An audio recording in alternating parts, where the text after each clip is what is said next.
Shalom semuanya, silakan duduk. Puji Tuhan, kita sudah menerima sangat banyak. Portal demi portal kita sudah terima, karena kita lagi mempersiapkan from peak to higher peak. Saya akan bahas di mana 2 minggu yang lalu Bu Panglima sudah mempersiapkan kita pada saat kita akan naik ke puncak. Ada roh-roh yang harus kita hadapi. Ada 12 roh. Saya akan bahas tentang roh kekacauan. Saya minta slide-nya oke. Spirit of confusion, disorder. Itu roh kekacauan.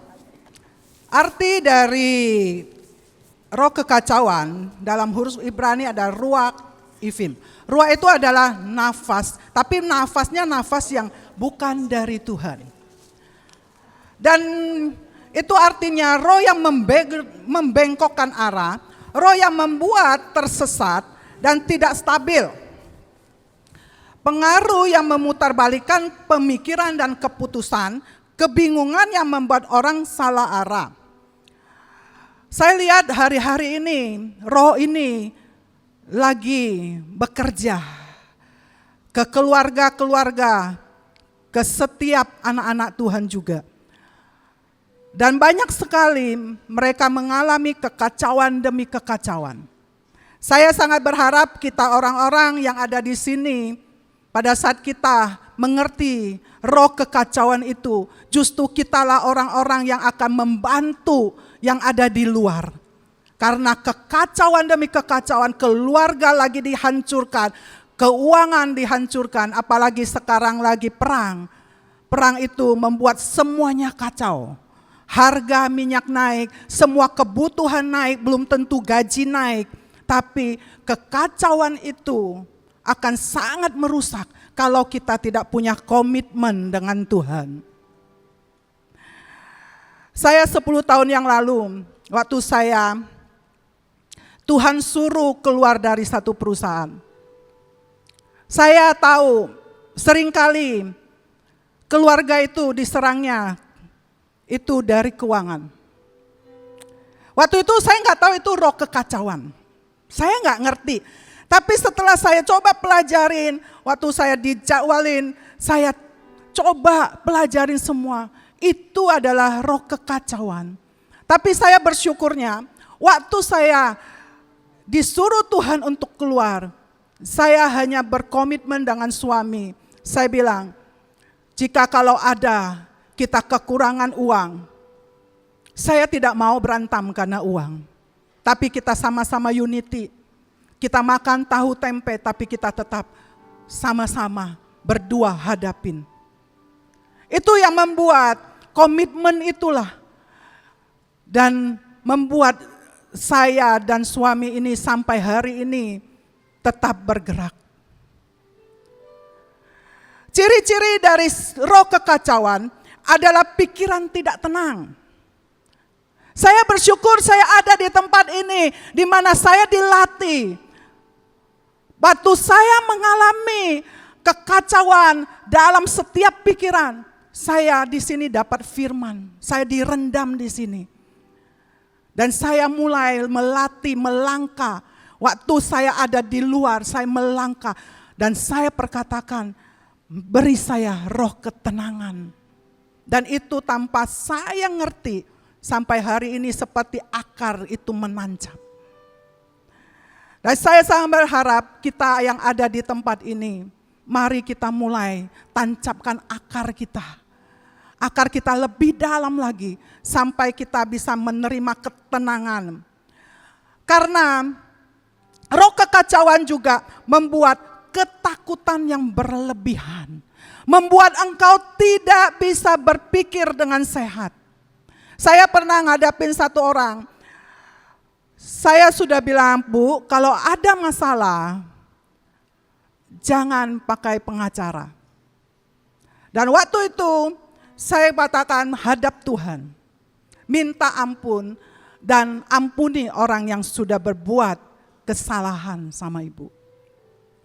Waktu itu dia seorang WL, Dari muda sampai umur sekarang ini dia WL.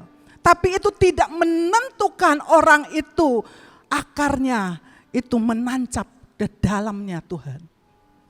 Itu membuat pohonnya goyang, saudara. Dan itu sangat membuat semuanya kacau. Akhirnya dia punya masalah dan uangnya habis, semuanya habis. Itu namanya roh kekacauan. Karena ada ketakutan-ketakutan dan pikiran tidak tenang membuat kita ambil keputusan yang salah. Konflik terus menerus dan juga kita akan kehilangan damai sejahtera dan hidup tidak terarah. Itu ciri-ciri roh kekacauan. Kita harus mengerti roh ini karena kita ini nanti akan naik lebih tinggi lagi. Karena waktu kita lebih tinggi dan itu ada angin yang lebih kencang lagi untuk menggoyahkan kita. Mari kita lihat beberapa tokoh Alkitab yang mengalami roh kekacauan. Seperti Ayub. Yang Ayub alami, Tuhan izinkan kekacauan terjadi. Untuk menguji hatinya. Kekacauan yang terjadi, dia kehilangan anak, kehilangan harta, kehilangan kesehatan, dan seluruh istri dan sahabatnya membuat pikirannya makin kacau. Karena istri dan sahabatnya semuanya berkata, buat apa engkau percaya Tuhan? Buktinya engkau sepertinya dihukum sama Tuhan. Tapi ada di balik itu sebenarnya Tuhan lagi menguji kesetiaannya Ayub. Dan Ayub juga mengalami puncak-puncak di mana terjadi kekacauan demi kekacauan dalam hidupnya. Tapi kita lihat dia Ayub itu dia memilih tetap setia. Ada masa di mana Ayub itu masuk fase kaios. Kaios itu dalam bahasa Yunani itu ada kekosongan, keretakan di jiwanya. Dia pernah ngalamin itu dan makanya waktu itu dia pernah katakan di Ayub 3 ayat 24 sampai 25, keluh kesah menjadi makananku, aku tidak dapat ketenangan dan tidak dapat istirahat, kegelisahan yang datang. Jadi banyak dari tokoh-tokoh yang pemimpin-pemimpin besar juga pernah ngalamin namanya roh kekacauan. Tapi Ayub menang atas roh kekacauan itu. Saya harap kita orang-orang yang akan menang dari roh kekacauan dan kitalah yang akan keluar memberkati banyak orang dan kita membantu mereka yang dalam keadaan roh kekacauan. Saya sempat melayani satu keluarga. Waktu saya masuk ke rumahnya saya lihat, waduh ini kacau sekali. Dan tiba-tiba anaknya datang ke saya, Bu, saya minta didoakan.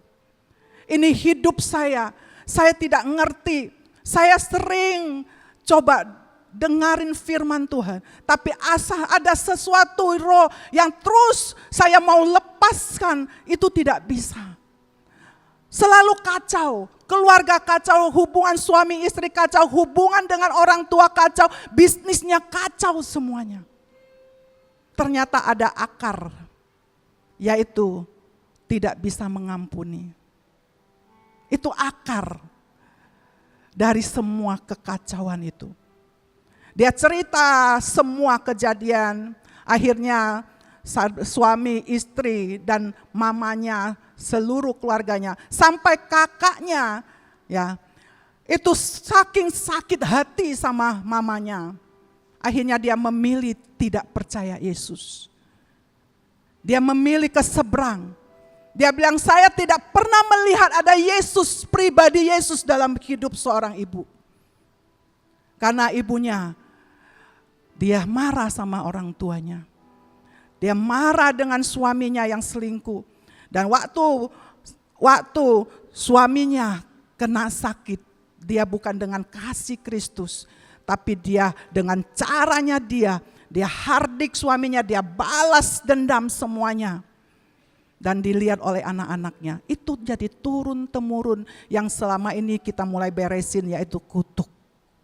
Dan tanpa disadari, roh kekacauan itu masuk ke dalam hidup keluarga ini. Mari kita lihat Raja Saul. Raja Saul itu mengalami kekacauan, pikirannya gelisah, ketakutan, kecemburuan yang ekstrim terhadap Daud.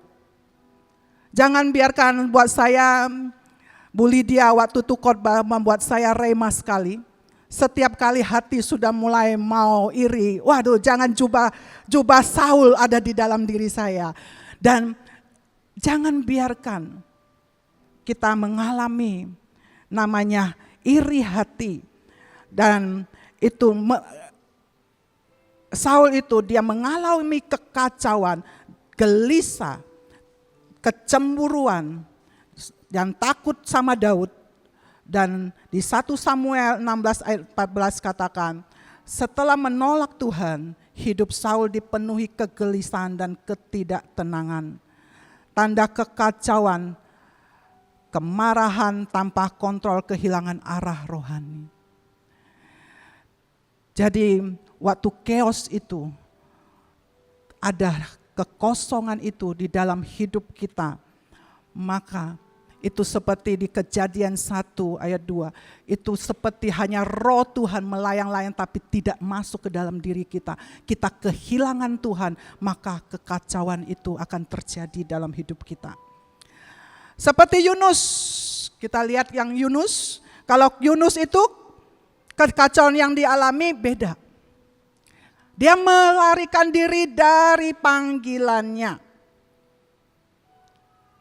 Dia tidak taat untuk membuka pintu hatinya dan dia keluar dari panggilan. Dia kacau dan dia tidak mau menerima tugas yang dari Tuhan. Tapi akhirnya Tuhan buat dia masuk ke lubang paus dan akhirnya balik. Saya harap kita tidak mengalami seperti itu. Panggilan kita adalah di Mahanaim, kita tentara. Kita orang-orang yang dipakai Tuhan untuk berdiri buat bangsa. Jangan sampai kita menjadi letih. Waktu kita letih, mari kita basuh kembali dan kita mulai kuat kembali. Dan ada satu lagi Elia. Kita tahu Elia, kekacauan yang dialaminya waktu dia menang. Kita akan masuk ke from peak to higher peak. Kita akan masuk kemenangan demi kemenangan. Waktu kita kemenangan itu terjadi dalam hidup kita, jangan sampai ada retak di hati kita. Kekosongan. Dan kemarin Ibu ingatkan, akan banyak berkat dicurahkan. Tapi banyak sekali juga yang meninggalkan tempat ini pada saat dia diberkati. Kita bersyukur kalau sampai hari ini kita ada di sini. Kita ngerti dan kita dibekalin terus 12 roh yang harus kita hadapin. Ayo hadapin, jangan sampai kita terpotong destininya. Kita hadapin dengan setiap masalah apapun, kita coba hadapin bersama-sama. Lalu murid Yesus juga ngalamin hal yang sama. Mereka mengalami panik, takut mati, kehilangan iman. Apalagi waktu Yesus di kayu salib, mereka sepertinya kehilangan satu sosok pemimpin. Mereka tidak tahu arahnya mau kemana. Mereka ngalamin kekacauan demi kekacauan. Sampai waktu itu Yesus katakan, mengapa kamu takut? Kekacauan muncul ketika iman diganti dengan ketakutan. Mungkin kita takut akan masa depan. Apalagi kita orang-orang yang membawa lawatan seperti tadi Pak Joshua. Kadang kita itu sepertinya kita memberi, tapi kok kita ini ya, Untuk diri sendirinya bagaimana? Itu iblis seringkali ya. Tapi mau gak kita potong kedagingan kita? Tapi waktu itu datang berkat, malah lebih dari apa yang sudah kita berikan. Kita potong semuanya. Potong kedagingan kita. Dan pasti Tuhan tidak pernah berutang. Dan mari kita lihat cara kerja roh kekacauan. Yaitu satu tadi ada ruang kosong, chaos. Tanpa nafasnya Tuhan. Kita lihat di kejadian 1 ayat 2 dikatakan bahwa bumi belum berbentuk dan kosong, gelap gulita menutupi samudra raya dan roh Allah melayang di atas permukaan air. Belum ada kehidupan. Jadi kekacauan itu pada ada ruang kosong yang membuat roh Tuhan tidak ada, tidak tinggal di dalam hati kita. Maka ada kehampaan, namanya roh kehampaan. Roh kehampaan itu efek secara fisiknya adalah kekacauan. Kekacauan akan terjadi kalau tidak ada firman. Kalau kita lihat lagi ada ayat berikutnya, maka Tuhan berfirman. Pada saat ada firman itu, maka hiduplah bumi ini. Maka jangan biarkan kita kosong, saudara.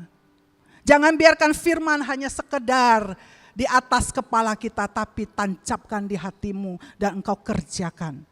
Yang kedua, mementingkan sendiri dan iri hati. Mari kita baca di Yakobus 3 ayat 16. Sebab di mana ada iri hati dan mementingkan diri sendiri, di situ ada kekacauan dan segala macam perbuatan jahat. Jadi jangan biarkan kita iri hati dan mementingkan diri sendiri. Kita seringkali kita fokus pada diri sendiri, karena kita ngiri, bersaingan, lalu kita mau memberikan yang terbaik. Sedangkan saudara kita yang sebelahnya lagi membutuhkan kita. Dan itu adalah salah satu yang membuat kita mengalami kekacauan. Karena kenapa? Itu di situ ada kekacauan dan segala macam perbuatan jahat. Jangan kita menjadi iri hati. Karena Saul iri hati maka dia mengalami kekacauan. Jangan sampai kita mementingkan diri sendiri, maka kita di sini selalu diajarkan untuk menjadi berkat. Seberapapun engkau punya, jadilah berkat. Tuhan tidak melihat nilai uang yang engkau berikan. Kalau engkau tidak punya uang, mungkin tenagamu, mungkin waktumu. Tuhan mengajarkan kita untuk tidak mementingkan diri sendiri. Yang ketiga, dalam pikiran bingung terus susah mengambil keputusan karena pikiran bercabang. Di Yakobus 1 ayat 8, orang yang mendua hati tidak tenang hidupnya. Mendua hati artinya apa? Hidupnya katanya cinta Tuhan. Tapi dunia juga itu namanya bercabang. Makanya kita tidak bisa bersuam-suam. Kita kalau mau panas-panas, dingin-dingin. Maka dikatakan jangan sampai kita itu pikiran kita bercabang.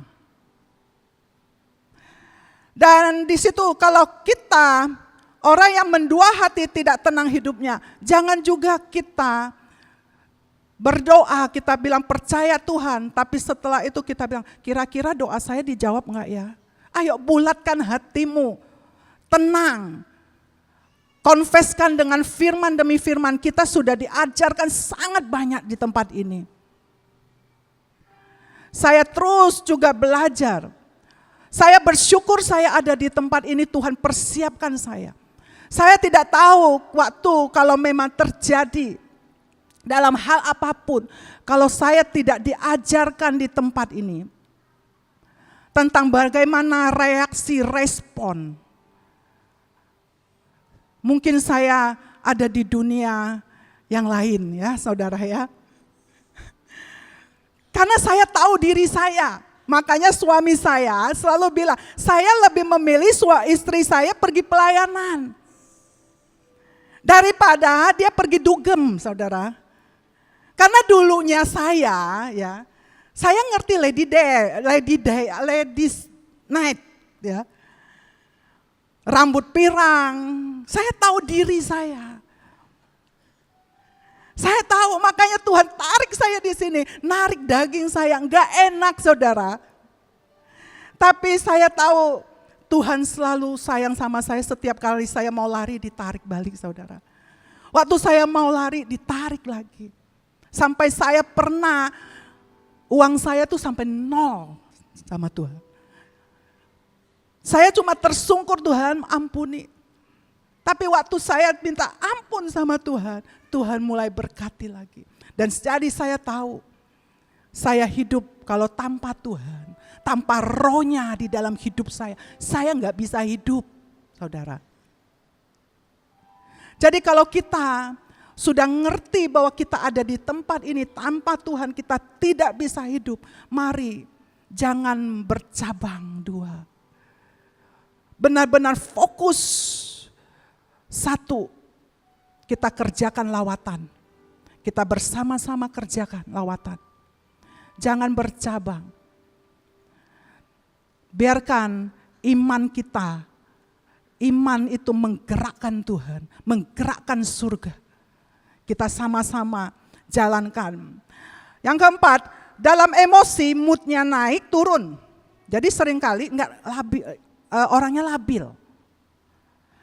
Orangnya labil, tidak stabil, mudah tersinggung, reaksi berlebihan, mulai nyalain orang lain. Kita paling gampang nyalain orang lain, saudara. Waktu pemberesan TPU, ya, saya cari terus akar saya tuh apa ya. Dan tiba-tiba Tuhan bukakan ke saya. TPU-mu di mana kamu lihat keluargamu. Setiap kali kamu menyelesaikan masalah, setiap kali keluargamu menyelesaikan masalah, itu bukan duduk baik-baik. Setiap kali mereka akan berantem dulu, nyakitin satu sama yang lain, ujungnya buyar. Dan dari situ saya tahu akar itu. Karena buat saya sangat mengganggu. Setiap kali saya mau mengadakan sesuatu, ada aja roh itu mengganggu. Untuk menarik saya. Dan di situ saya potong habis roh yang ingin menarik saya kembali ke masa lalu. Dan saya punya komitmen sama Tuhan. Saya nggak akan nyalain orang lain. Kalau saya marah, saya kecewa, itu salah saya. Karena saya tidak beres. Itu yang terus membentuk saya. Terus membentuk. Agar daging kita mulai dikoyakkan, dihabisin.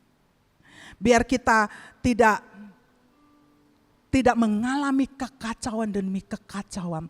Karena seringkali kita tuh enak nunjuk-nunjuk orang.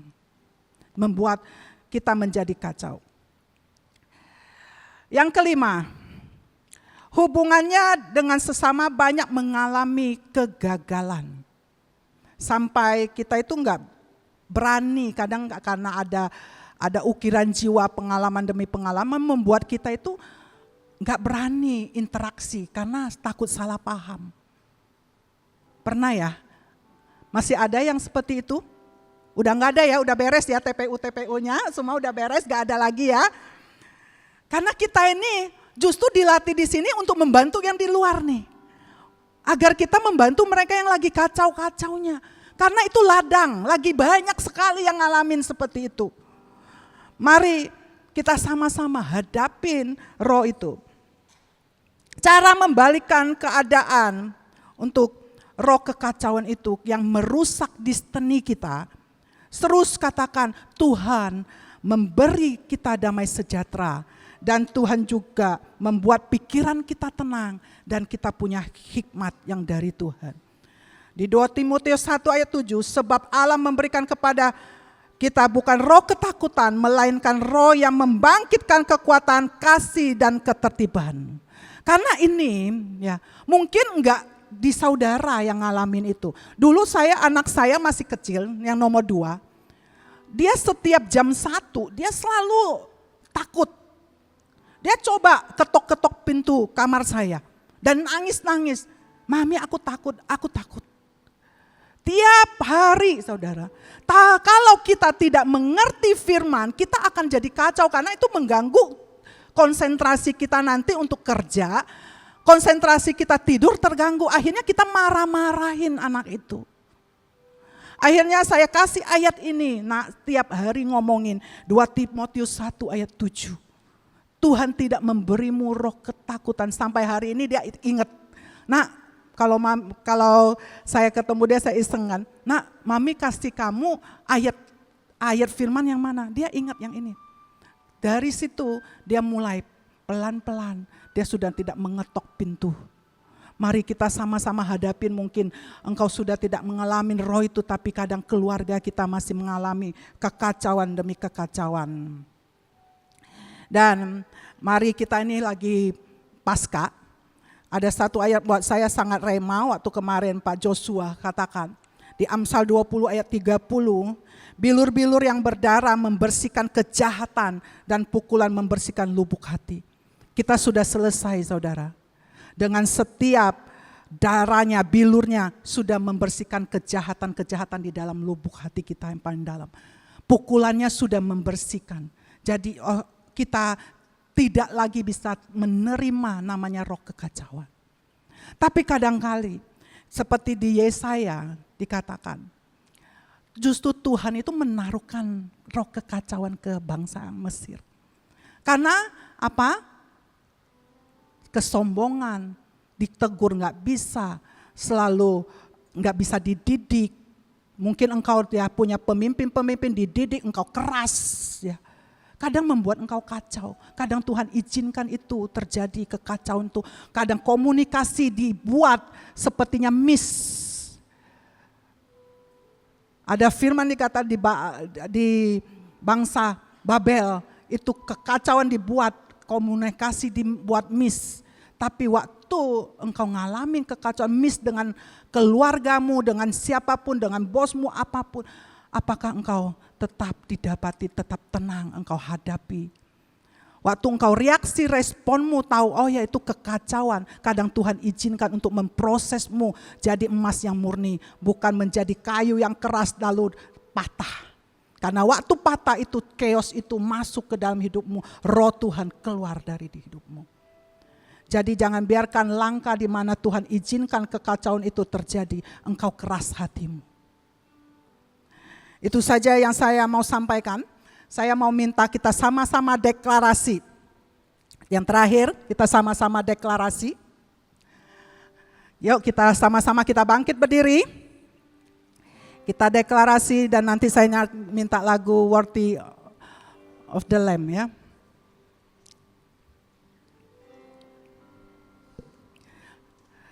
Deklarasi, dalam nama Yesus Kristus, saya menolak setiap roh kekacauan dalam pikiran, keluarga, dan hidup saya. Saya menerima damai sejahtera Tuhan. Pikiran saya dipulihkan dan dituntun oleh Roh Kudus. Tuhan sudah membersihkan dari kejahatan di lubuk hati yang paling dalam. Amin. Amin. Amin.